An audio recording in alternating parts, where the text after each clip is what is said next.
America's most powerful families did not rule with speeches or flags. They ruled by owning what everyone else needed. And once that power settled in, it learned to stay quiet. If you value calm, thoughtful history, told without noise, subscribe to the Gilded narrative. Here we explore America's past, told in gold.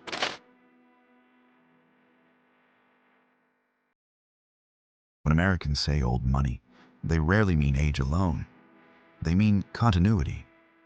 Old money is wealth that survives multiple generations, becomes embedded in institutions, converts cash into influence, replaces visibility with permanence. It is wealth that stops announcing itself and starts shaping outcomes. Cornelius Vanderbilt did not invent American transportation, but he disciplined it. He began with steamships and moved into railroads at the precise moment the nation's growth demanded coordination. Vanderbilt understood something fundamental. Transportation is not about movement. It is about bottlenecks. If you control the routes, you control the economy. But Vanderbilt's most enduring contribution to old money was not his rail empire. It was his conversion of wealth into institutions. He funded universities, anchored trusts, and normalized the idea that private capital could shape public life without holding public office. By the time he died, Vanderbilt had done something rare. He transformed a volatile fortune into a system. John D. Rockefeller approached wealth as an engineer approaches a machine. He believed markets could be optimized and competitors eliminated through structure. Through Standard Oil, he integrated every stage of production: extraction, refining, transportation, distribution.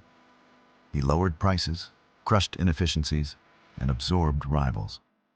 By the 1880s, Standard Oil controlled the majority of America's oil refining capacity. Yet Rockefeller also understood a second truth of old money. Legitimacy must be cultivated. Rockefeller taught American wealth how to redeem itself without surrendering control.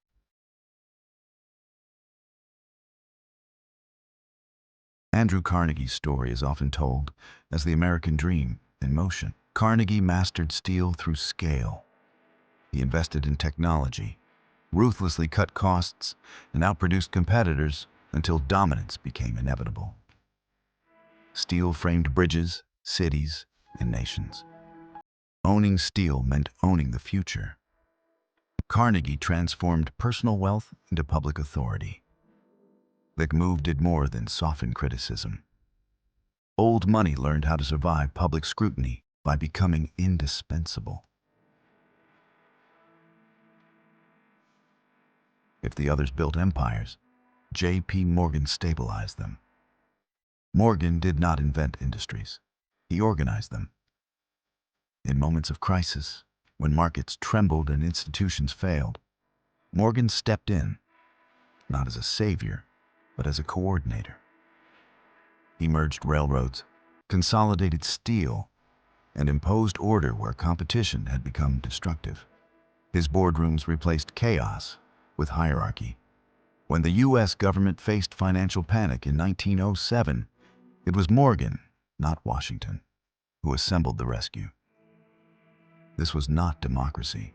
It was necessity. Old money adopted private education networks, interlocking directorates, strategic marriages, discreet philanthropy. Visibility declined. Durability increased. Class boundaries hardened, not through law, but through culture.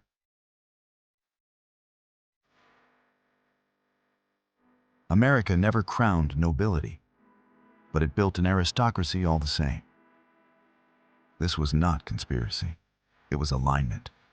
Old money families did not need to coordinate. They shared incentives. And incentives are stronger than commands. The structures built by these families did not vanish. The language changed, The mechanisms refined, the influence persisted. Old money does not seek attention. It seeks continuity.